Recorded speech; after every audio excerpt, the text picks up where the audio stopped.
지난주에 이어서 오늘도 이방인의 때에 관하여 더 보기로 하겠습니다. 하나님의 뜻을 깨닫고 시대를 분별하며 대비하는 것은 우리 그리스도인들만의 특권이요 축복입니다. 반대로 믿지 않는 자들에게는 하나님의 비밀을 아는 것이 허락되지 않았습니다. 천국의 비밀을 아는 것이 너희에게는 허락되었으나 저희에게는 아니 되었나니. 아멘. 그러면 우리가 지금 살고 있는 이 시대는 과연 어느 때입니까? 첫째, 주님께서 다시 오실 날이 심히 가까운 때입니다. 진실로 내가 속히 오리라. 아멘. 둘째, 지금은 이방인의 때가 끝나가고 마지막 한일해가 시작되기 직전입니다. 셋째, 인간 역사를 머리에서 발끝까지로 비유한다면 지금은 발등 시대라고 할 수 있습니다. 성경에서는 6일 후에 7일째 하루는 안식일로 쉬라고 하셨습니다. 또 6년 후에 7년째 한 해도 안식년으로서 밭에 파종을 하지 않았습니다. 마찬가지로 6천년 후에 오는 천년은 안식 천년으로서 그것은 계시록에서 말씀하신 천년 왕국이 되는 것입니다. 그렇다면 인류 역사는 아담 이후 지금까지 몇 년이나 되었을까요?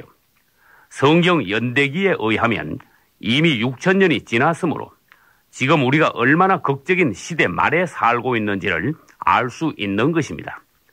너희가 천기는 분별할 줄 알면서 시대의 표적은 분별할 수 없느냐. 아멘. 성경 말씀에는 주님께서 재림하실 때를 전후하여 여러 가지 복잡단안한 사건들이 계속 일어날 것이라고 하셨습니다. 그런데도 우리가 마지막 때에 관하여 알지 못한다면 그것은 원수에게 속는 것이며 장차 일어날 사건에 대비하는 지혜가 부족하여 갈팡질팡하다가 실족하기가 쉽게 되는 것입니다.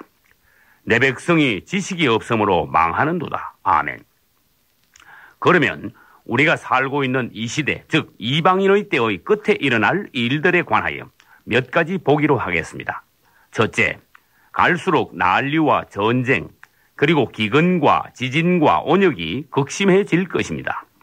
사탄은 사람들에게 이 땅이 갈수록 잘 사는 지상 천국이 될 것이라고 선전하고 있습니다.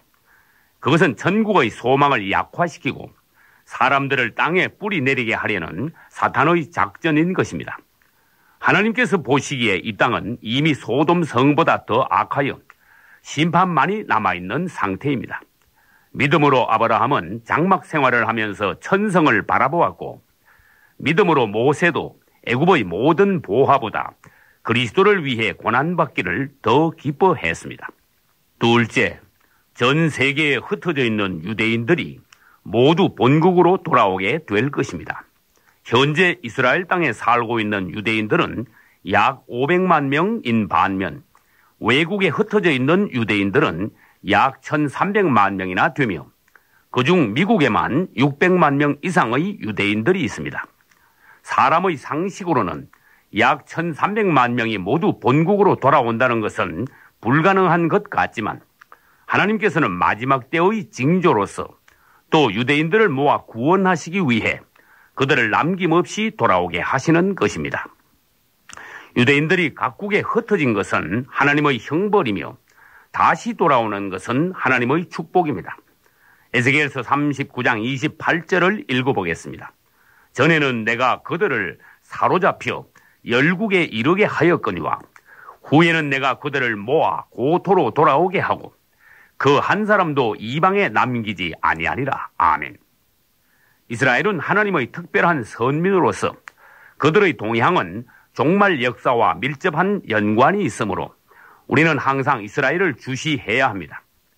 지금부터 약 110년 전 유대인으로서 프랑스 육군 장교가 된 드레퓨스가 유대인이라는 이유만으로 부당하고 치욕적인 대우를 받고 군대에서 쫓겨난 사건이 있었습니다. 그러자 충격을 받은 유대인들 사이에서 이제는 가나안 땅으로 돌아가자는 시온 운동이 일어남으로써 본격적인 유대인 귀환이 시작되었던 것입니다.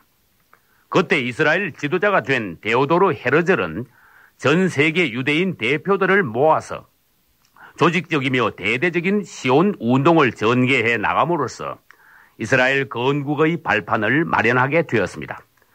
당시 가나안 땅에는 이방인들, 특히 아랍인들이 대부분 차지하고 있었으며 유대인들은 겨우 수천 명만이 살고 있었습니다. 그러나 시온 운동 이후 하나님의 역사로 1914년에는 가나안 땅에 거주하는 유대인이 9만 명으로 늘어났고 1917년 영국 외상 발포의 선언 이후에는 16만 명으로 그리고 1935년에는 35만 명으로 급증했으며 1948년 이스라엘 독립 당시에는 65만 7천 명이 되었습니다. 그 후 수차례 계속된 중동 전쟁 중에도 본국으로 돌아오는 유대인들은 꾸준히 늘어나서 1950년대 말에는 180만 명, 1980년대 말에는 300만 명, 그리고 현재는 약 500만 명이 된 것입니다. 가나안 땅에 사는 유대인들의 수가 160년 만에 2000배로 늘어난 것은 하나님께서 보여주신 또 하나의 기적이며 뚜렷한 종말 징조입니다.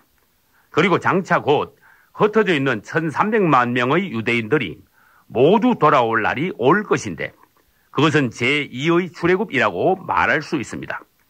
저 구름같이 비둘기가 그 보금자리로 날아오는 것 같이 날아오는 자들이 누구뇨? 아멘. 셋째, 러시아가 이스라엘을 침공할 것입니다. 그것은 에스겔서 38구장에 기록되어 있습니다. 현재 전 세계 돈의 절반가량을 유대인들이 가지고 있습니다. 그 유대인들이 모두 본국으로 돌아온다면 이스라엘은 졸지에 세계 최고의 부자 나라가 될 것이므로 때마침 경제 파탄에 빠진 러시아가 이스라엘을 침략하게 되는 것입니다.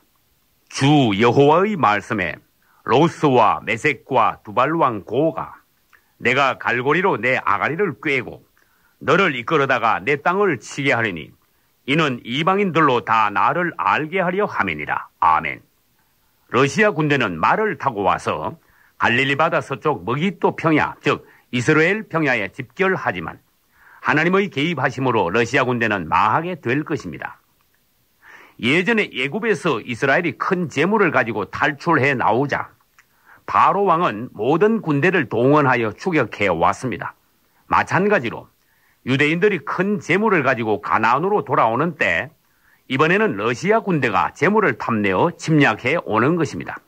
그러나 하나님의 손에 의하여 바로의 군대가 홍해에서 몰사한 것처럼 러시아 군대도 머기또 평야에서 몰사하게 될 것입니다. 나 여호와가 말하노라. 그날에 곡이 이스라엘 땅을 치러 오면 내가 온역과 피로 그를 국문하며 쏟아지는 폭우와 큰 우박덩이와 불과 유황으로 그와 그 모든 때와 그 함께한 많은 백성에게 비를 내리리니 그들이 나를 여호와인 줄 알리라. 아멘. 넷째, 지중해 인근에서 10뿔 달린 짐승인 로마가 다시 일어나게 될 것입니다. 다니엘서 2장에는 철같이 강한 넷째 나라가 나오며 다니엘서 7장에는 10뿔 달린 무서운 짐승이 등장합니다. 그리고 계시록 13장에는 바다에서 올라온 7머리의 10뿔 달린 짐승이 나오며 계시록 17장에는 여자가 타고 나온 붉은빛 짐승이 있습니다. 이것들은 다 하나로서 장차 다시 일어날 로마를 가리키는 동시에 로마의 황제 역할을 하게 될 적그리스도를 말하고 있는 것입니다. 여기서 짐승의 10뿔과 다니엘서 2장의 신상의 10발가락은 같은 것입니다. 즉 세상 끝에는 로마로 끝나며 그것은 10개국이 연합한 짐승의 나라가 될 것이라는 예언입니다. 유럽 사람들은 과거 로마 전성시대의 영화를 그리워하고 있습니다. 그리고 유럽이 다시 하나로 통합되어 강력한 로마로 일어날 날을 꿈꾸며 유럽 연합 즉 EU를 결성하고 있는 것입니다. 때가 이르면 내 말이 이루어지리라. 아멘.